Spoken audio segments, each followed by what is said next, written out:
Hey everyone, I am going to do a video where I'm just going to go over the structure of this course. Within each unit, there will be a more detailed video that will go over some of the modules, but I just want to do a brief overview of how this course is going to work. So looking at the course here, you can see I have my banner at the top with a lot of links that will be helpful for you as you go through the course this year. Some of these might look familiar to your other DVA courses if you're taking any. I did include my syllabus here because I think it's important to go back and take a look at that. I have all the modules and all the names listed in there and other course instructions. You are going to start the course at the Get Started Here folder. This was created by Donegal. It's going to look similar to other DVA courses, but it's still a good refresher before you start this course. Here's the video that you're watching now, just a course overview video. And then the very first thing you're going to do for this course is the Teacher Welcome folder. Don't worry about anything else yet. This is the first thing you're going to do. I have the due date very clearly here. It's due 8/28, which is the Friday of the first day or the first week of school. You're going to notice as much as I can, I'm going to have a lot of due dates on Friday, and I'm going to have my modules be about a week long. Now, as we get further into the course, that's going to change a little bit because we're going to have essays and projects that's going to take a little bit longer, but typically I like to have a lot of due dates on Fridays, especially for the first unit. All right, so for the first folder, it's a little unique because it's just a teacher welcome. I want you to read the teacher, Meet Your Teacher. I have a video that I made in there just to get to know me a little bit more. It is very, very, very important that you read the syllabus carefully. There's going to be some things about my class that might be unique to other classes that you've taken, and it's all spelled out there. For example, I am very, very, very strict about complete sentences. I don't have a lot of quizzes in this class, not a lot of tests, which is nice for students, but then students get upset because they might submit something where they wrote 2 words and the 2 words might be correct, but you're going to get points taken off because I'm looking for full sentences. I'm teaching you how to be a better writer. That means everything that you're writing, unless it says list, and I want you to list it in bullet points. Unless I say that explicitly, I would like you to write in complete sentences. So there's specific things in the syllabus I really need you to read carefully. And just to check that, I have your first assignment in this folder. It's a syllabus check.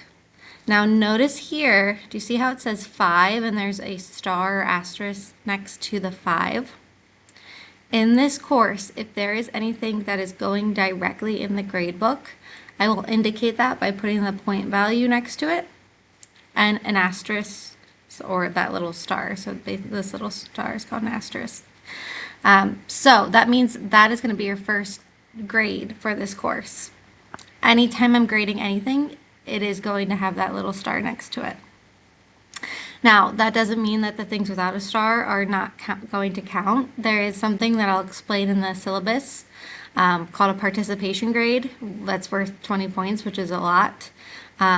So the things that don't have that star, I will be checking those, and if I see you're skipping that or you're not doing those things, that will be deducted from your participation grade. I was very conscious about everything I put in this class to make sure I wasn't putting busy work or anything that was just fluff or unnecessary. Everything that I put into this course is going to help you succeed. A lot of the links that I have maybe before an assignment are going to be a link that is going to help you with the main assessment at the end of the module. So everything kind of builds on itself, so you really need to go through everything. And then there's just a student introduction discussion thread. Now, I'm quickly going to go over the structure of these units here. I will go more in depth with them with my unit videos in each folder, but this whole course is only 4 units. Now, they're 4 bigger units, and they do coincide with all the marking periods with maybe a little overlap.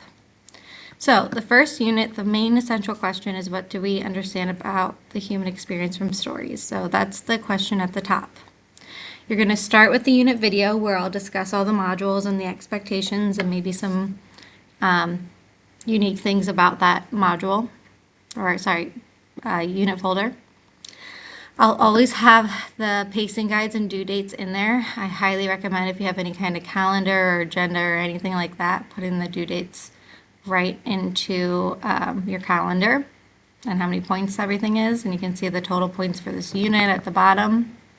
Real quick, I'll explain this more later. Notice that there might be some things that have the same due date. That just means it's assignments all in the same module. I don't actually want you to wait until the last second and do them all at the same time. That just means that module is done by then and all of those assignments need to be done by then. Okay.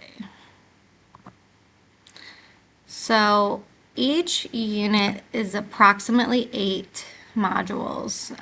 Each marking period is about 8 to 9 weeks, so it usually matches up pretty nicely with some exceptions. I like to put a little blurb about what you're getting into with this module. Even if you click on it, it'll say even more details underneath that.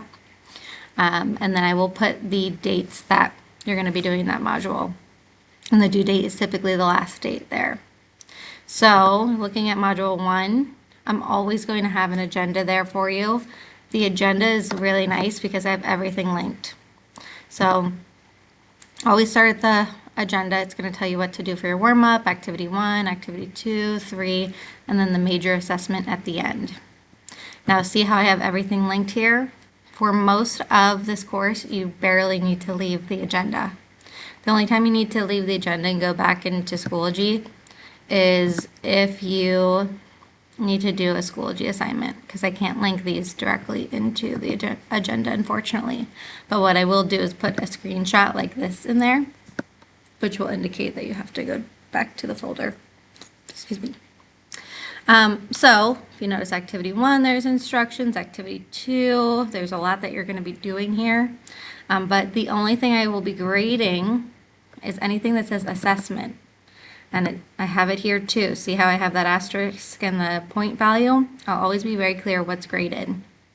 Now notice this assignment's not graded, but it's still something that's going to help you by the time you get to this assignment. So I put it in there for a reason, and that's something that is going to go towards your participation grade, so you cannot skip that. Okay, so I'll go more into these specific details of Unit 1 in my next video. But again, this is how everything's going to be structured pretty much. Some modules might have 1 graded assignment when then there might be other modules, like for example, this one has 2 graded assignments.